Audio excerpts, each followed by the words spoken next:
నేను మీ మధ్య ఉండే దైవదూతని. దైవదూతని. దైవదూతని.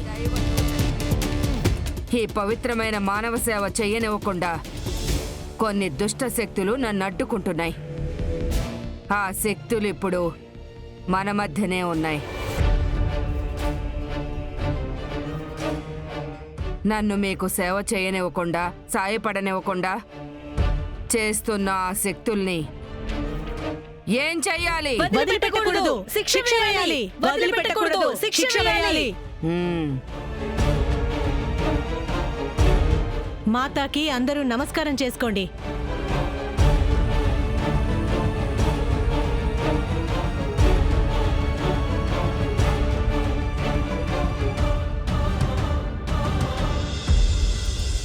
ఓహో, మీరేనా?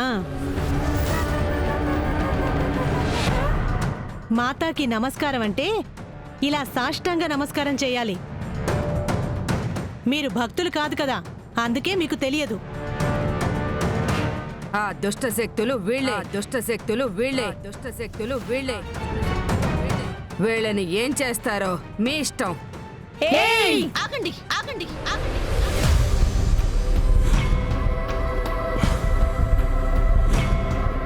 మీరందరూ అనుకుంటున్నట్టు ఈవిడసలు మాతాజీయే కాదు, నకిలీ.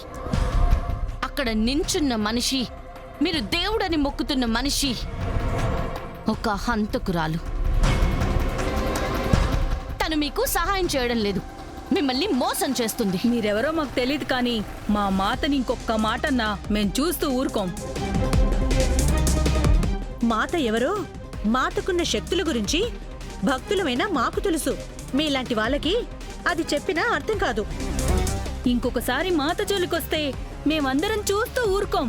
ఆత్మహత్య చేసుకుంటాం. ఆత్మహత్య చేసుకుంటాం. ఆత్మహత్య చేసుకుంటాం.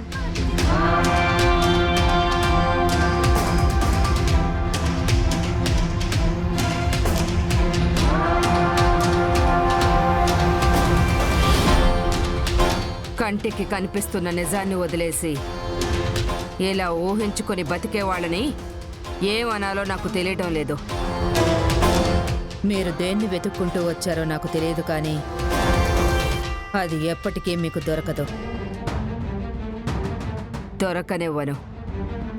నువ్వు జైల్లోకి పంపిన యాదమ్మని కాదు మేడం నేను. ఇప్పుడు నన్ను కాదు కదా, నా నీడని కూడా ముట్టుకోలేరు. మీరే చూశారుగా, మీరు ఇంకొక అడుగు ముందుకు వేసినా వాళ్లే చచ్చిపోతారు. ఎంతమందిని చంపిన పాపం మీకెందుకు చెప్పండి? మేడంకి మీ బాధ, నా సేవా గుణం అర్థమైంది. ఇంకొకసారి మళ్ళీ నా ఆశ్రమంలోకి అడుగు పెడితే వినాశనం చేసేస్తాను మేడం. వినాశనం చేసేస్తాను మేడం. వెళ్ళండి, వెళ్ళండి, వెళ్ళండి, వెళ్ళండి.